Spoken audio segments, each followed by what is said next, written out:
Stevie Wonder uses technology to create the sounds of the future. I'm Ray Kurzweil.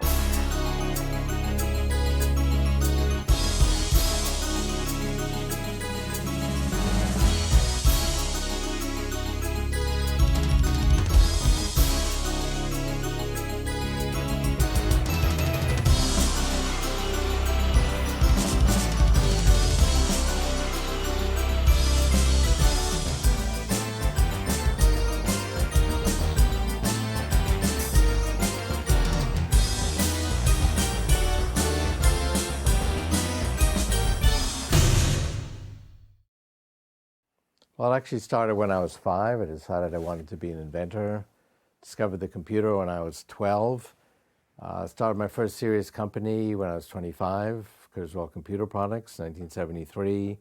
We created the first synthesized voice, so I was getting into synthetic, sound production, character recognition, the first flatbed scanner, created the first reading machine for the blind. That company is now Nuance, which created Siri, the personal assistant you can talk to on your iPhone.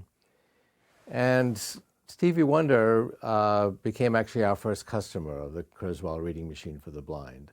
This was the first print-to-speech reading machine for the blind, which we introduced in 1976. And we became friends. We'd see each other on both coasts, and we would talk about technology issues, both for blindness and for music. And this went on for quite a few years. In 1982, he was showing me his new studio, which he called Wonderland. And he was lamenting, we've got these acoustic instruments, 19th century technology, that create still these sounds of choice, these beautiful sounds of the guitar and the piano and the violin. And then we have these new computerized instruments where I can play something and the computer will remember it, and I could play it back and play another line over it. Then I can edit them like I would edit a letter on a word processor, and you have this fantastic control over the sounds. But the sounds you have to work with are very thin and electrical. Wouldn't it be great if we could apply these very powerful control methods to these beautiful sounds of choice of acoustic instruments? And I thought about it and felt that that would be feasible to accomplish using really my field, which is pattern recognition, teaching computers to recognize patterns. And we would teach the computer to recognize the real salient patterns that make a piano. And using that kind of technology, I felt we could realize Stevie Wonder's challenge. So I said, okay, we could do this. Why don't you work with us? And we'll start a company, Kurzweil Music Systems, and you can be the musical advisor. So we worked together, and we kept sending him early prototypes, and he would give us his feedback. And over time, he became more and more enthusiastic that we were finally getting it. And we introduced, with Stevie Wonder's involvement and enthusiasm, the Kurzweil 250. We first showed it at the 1983 NAMM show. We started shipping it in 1984. And it really was recognized as the first electronic musical instrument that could realistically capture the sounds of a grand piano.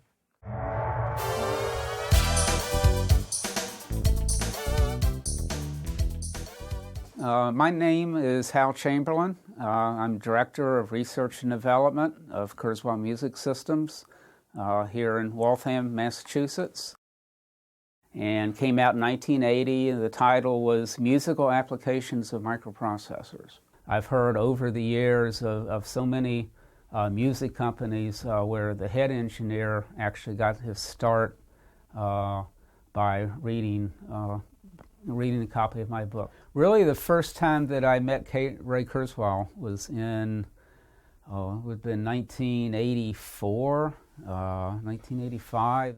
And he was in his corner office and kind of looked like a god, backlit and a halo and all that.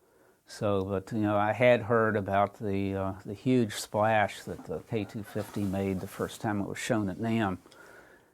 I was still in this offline, compute for 4 hours to hear 4 minutes of sound kind of world. So it was a revelation that it could even be done at that point in time. And then I was looking at the man who did it. We really wanted a philosophy and an architecture that would last for not just for years, but for decades, given the fact that the technology doubles in power every year, meaning it would be 1 billion times more powerful 30 years later. Today is 30 years later, and the technology is 1 billion times more powerful. And we're still using the same architecture because we were looking ahead to be able to take advantage of greater power, to be able to do more things while still not obsoleting the past. So our instruments today and the ones that we are now working on respect all of the, let's say, musical instruments and sound samples and that people have created over the decades. All of those will run in the new architecture while opening up new possibilities. Originally, we were concerned with being able to emulate many different types of instruments, piano, guitar, violin. Now we're concerned with being able to realistically emulate many different methods of creating musical sound, not just sampling, but also additive modeling, subtractive modeling, and physical modeling, as well as acoustic instruments and even analog synthesis, being able to incorporate all those methods within the architecture of our products. And always looking ahead, kind of aiming at the future.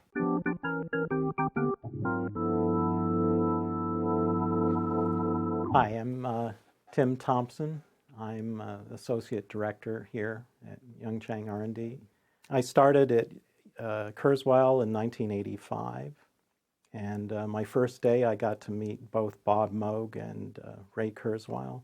That was really exciting. We had these right product meetings with Ray Kurzweil and other engineers. We would all get around a table and discuss about what we thought the next cool product would be. And some amazing things came out of those meetings. A lot of the products that everybody knows.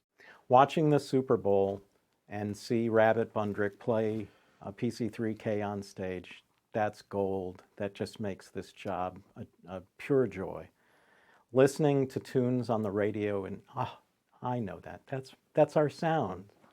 Watching Roger Waters do The Wall with so many Kurzweil keyboards on stage, it's just an immeasurable joy just watching these incredible musicians play our gear.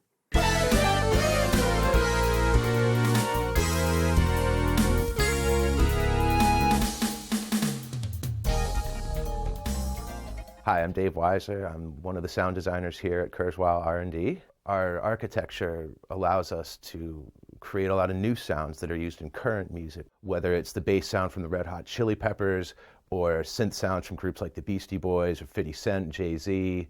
We have drum kits in there that reference lots of new modern acts, whether it's Maroon 5, artists like Lady Gaga, Blue Man Group, Beyonce. It's all in there, and it's all referenced by name, so you can just call up these presets. You can load and read samples from the K2000, which came out in 1991, all the way up through the K2500, the K2600. All of these sample libraries that these artists accumulate over the years can remain intact, and they can, with a minimal amount of tweaking, they can be loaded into our newest flagship product, the PC3K. The tools to do any kind of creative work are in everybody's hands. And so that's what we've tried to do at Kurzweil Music, is provide the most advanced tools with an architecture that continues to grow as the technology expands exponentially. And it's really everybody that's being empowered by this exponential growth of information technology. And if you go out a few more decades, Kurzweil Music's been around 30 years, go out another 30 years, we'll be just about at the singularity, at a point where we will have made ourselves smarter. So we'll be able to appreciate many new forms of music and create music, and we will all be